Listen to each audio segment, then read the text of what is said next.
Hello, parents. Wanted to show you a couple quick things about our math curriculum that we have this year. The first thing is that it's completely new, so your child's probably not used to it. It's not anything that we've done this so far at St. Paul.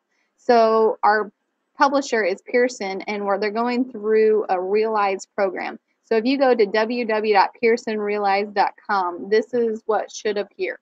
And you can sign in, and your student is, or your child's going to have their username and password already given to them. I gave that to them today in class. So if they for some reason cannot remember it, just contact me and I'd be happy to help you with figure out their login information. Here is where you can find two helpful spots. I'm going to be talking about the programs and the classes. The first one is the programs. This is where you'll see either a 6, a 7, or an 8. This is where your child's curriculum is going to be that we do in class. This would be the most prominent area that I would go to if your child is having questions on their homework or if they are absent. This will be a really good spot to see what they missed in class that day. So if we go to, for instance, grade 8, you would see what they would be doing. We're going to typically start in Unit A and then go to the first topic. And so typically what we'll do is we will see me assign lesson 1-1 or 1-2, and I will label them as the dash goes. And depending on your child's curriculum, it might talk about ratios, it might talk about expressions. This one just talks about rational numbers and decimal expansions. So you can click on the lesson that they have for the day, and you can see exactly what we did in class. We'll start off with a launch, and depending on what the day is, it could be a question, it could be a video, it just depends. The lasagna shack. How lovely. We're preparing food in a shack. So as you can see, we'll go through some questions and we'll walk through just kind of getting their minds thinking of math. We'll go through some different questions, practice problems, and it opens the class up more for discussion and dialogue rather than worrying about writing all of this information down. So they will be able to take notes on their device, or they'll also be able to take it in their activity book if they choose the paper and pencil version.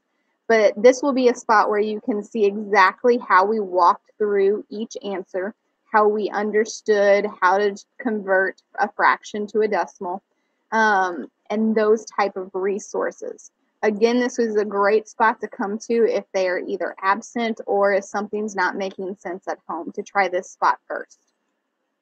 The second part I wanted to show you was their classes, what's going on in their assignments. Under assignments, typically it'll show up right away. I actually already started this one, but you would have a homework assignment pop up, and I'll have any special instructions complete the assignment to remember to use the help tools if needed, and that's what I want to spend a little bit of time on today. They can also add an attachment, so whenever they show their work on paper, they can add that attachment, take a picture of it, and turn that in as well. So their assignment for this class, again, it will typically pop up automatically, but since I started this one, it's just a little bit different. You're going to see the problem, and if something's not making sense in the problem, then say, I don't even know what a terminating decimal is. We got a couple options to help them out. The first one is help me solve this problem. And it's going to literally go through step by step how to solve this problem. It's going to go to step 1 and talk about exactly what to do, and then press continue. And then it will go to, okay, we'll use long division to divide 27 by 8. And you can then type that into the answer.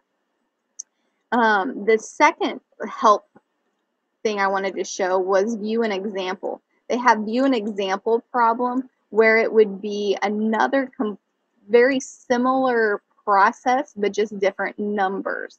And they can go through step by step again and see exactly how they solved that type of problem. And then the last one, unfortunately, my computer's not going to show up, but is this video option.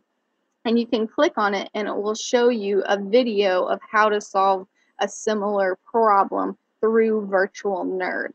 And then again, we have a glossary and other math tools if needed, but I would recommend the top three would be the most useful to help out with the homework. And if your child chooses to use the paper version to do their math, that's completely fine. These tools might be helpful as well in finding those resources. So I hope this helps. If you have any questions, let me know, and I'd be happy to help figure things out with you. Hope you have a great day.